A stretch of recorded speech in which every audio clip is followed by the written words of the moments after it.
Nagaan siniif haa ta'uu hordoftoota Amboo YouTube akkam jirtu fayyaa keessanii hordoftoota koo nagaa keessanii jirtu anaa jiraatu baganaa jiraattanii isiniin jedha obboloota koo babbareedduuwwan koo akkasuma nagaan isiniif haa ta'u isiniin jedha hordoftoota koo akkam jirtu fayyaa keessanii anaa jiraatu baga jiraattanii egaa baganaa jiraattan isiniin jedha galatoomaa warri viidiyoo koonaa ilaalaa jirtanis warra akkasuma laayikii naa godhaa sabskiraayib naa godhaa jirtanis galatoomaa ammallee yuutuubiin kun yuutuubii keessanii obboloota koo na jajjabeessaa isiniin jedha egaa warri guddina namaa jaalattan wal guddisuu aadaa haa godhannuuti na jajjabeessaan isiniin jedhaa jajjabeessa obboloota koon siniin jedha warri sabskiraayib naa gootanis warri laayik naa gootanis galatoomaan siniin jedha obboloota koo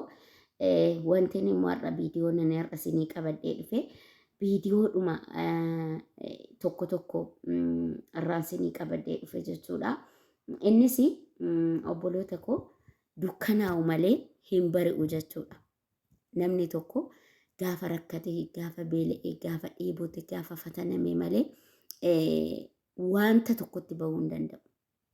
Innaan kan isiniin jedhu nuti amma gaafa rakkannu gaafa dhiphannu gaafa namni nu jibbu gaafa quuqaan meeqa nutti guuramu gaafa dhagaan nutti darbatamu gaafa jechoonni guguddaan nutti darbatamu gaddineeti boqoo keenya buufna jechuudha.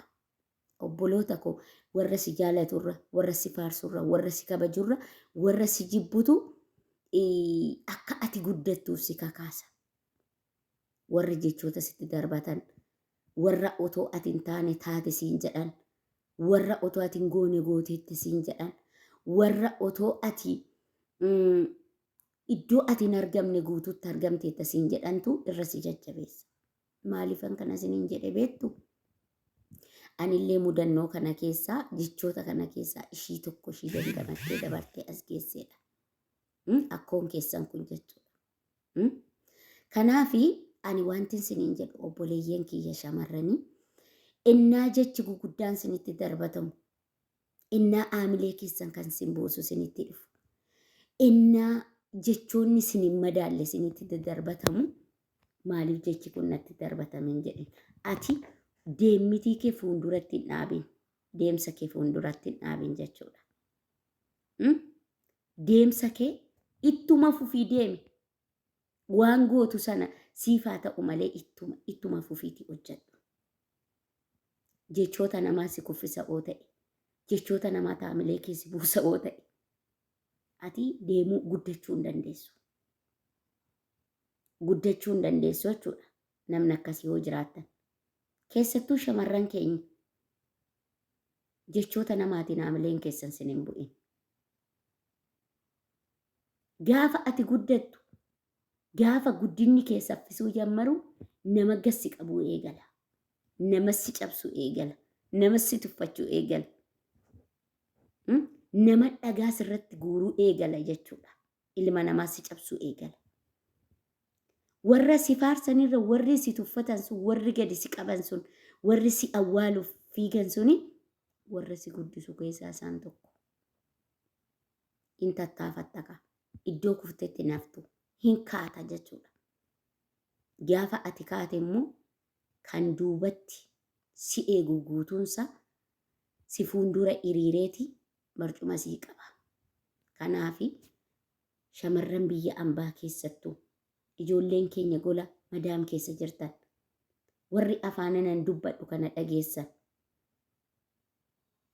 jabaadhaa haamileen keessan sin hin bu'in. Har'a gola ambaa keessa jiraachuun haamilee sin hin buusin. Har'a harka namaatii hojjechuu mana namaa keessaa hojjechuun haamilee sin hin buusin. Boru sin nama ergachuu dandeessu. Boru isin kan biraa mana keessan keessa dhaabdanii ergachuu dandeessu. Kanaafi jabaadhaatii itti fufaatii jabeenya keessan itti fufaan siniin jedha obboloota koo. Haamilee keessan maalumtuu sin buusuu hin danda'i.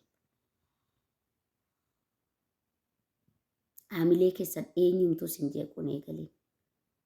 Ati yoo haamilee kee namaan jechoota namaatiin haamileen kee caba ta'e waan tokko jammartee xumuruu hin dandeessu. Namni akka yaada akkasii qabdan waan tokko jalqabdanii xumuruu hin dandeessan. Sababiinsaa namni yoo si faarsen hojjettaa, namni yoo gassi buusen dhiifta yoo ta'e ati guddinaaf hin taatu jechuudha. Nama guddinaaf hin taanedha. Abbaan fedhe waan fedhe haa jedhu. Abbaan fedhe haa haasa'u. Abbaan fedhe haa cabacabu. Cabacabaa namaa duukaa hojjetta yoo ta'e, yoo namni si cabacabee hojjetta yoo ta'e, namni si biraa amnaan hin dhaabda yoo ta'e, ati guddinni kee yoomillee gadi bu'aadha jechuudha. Namatu si diriirsaa, nama si dachaasaa jechuudha nama akkasiisan. Kanaaf shamarran keenya keessattuu shamarran Oromoodha. Jabaachuu qabna. Akka warra soddaa argitan shamarran isaanii mana dhuunfaa isaanii qabu, makiinaa dhuunfaa isaanii qabu, suuqii dhuunfaa isaanii qabu, suuqii guguddaa dhuunfaa isaanii qabu, waa meeqa qabu jechuudha. Kanaaf dagalee naman godhatinaa yoomillee shamarran keenya. Jabaannu wal qabanneen siniin jedha. Jabaadhaa. Hojjadhaa. Tokko lamarraayi namni zeeroorraa ka'ee tokko jedhama. Tokkorraa lama, lamarraa sadi jedhama. Kanaaf jechoonni namaa duubatti sin deebise. Ati gaafa nama jabaa taate, ati gaafa nama jabduu taate, ati gaafa nama qaroo taate jechi namaa sirratti duulama. Dhagaan sirratti guurama. Kan amma kee hin geenye guutuun gaaf sana dhakaa sirratti darbata. Waan si gaafatee sirraa dhabe waan qabuuf. Waan amma kee hin geenyeef abbaan fedhe dhakaa sirratti guuruu danda'a. Eenyuyyuu haa ta'u nama jabaa namni hin jaalatu. Kanaaf obboloota koo dhaamsi isinii dhaamu tokko yoo jiraate, dhaamsi akkoon keessan kun isinii dhaamtu yoo jiraate dimbilaalli keessan jabaadhaa jechuudha. Gara fuulduraatti hordoftoota koo warri taatan dhiiras haa ta'u shamarranis haa ta'u hordoftoonni koo hundi keessan baay'ee sin jaaladha, baay'ee sin kabaja.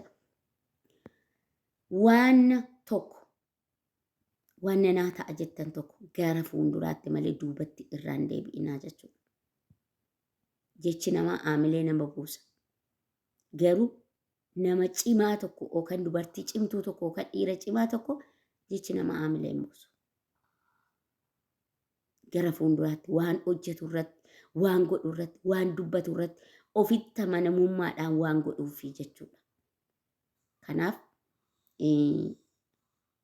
jabaannu haamileen keessan siniin bu'inii gara fuulduraatti waan hojjennu kamiyyuu otoo hojiin filatiin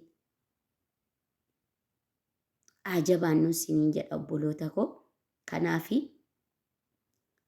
egaa namni tokko waan tokkorraa ka'eeti bakka guddaa ga'uu danda'a.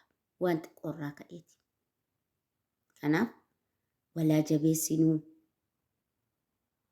siniin jedha. Walaa guddisnuu.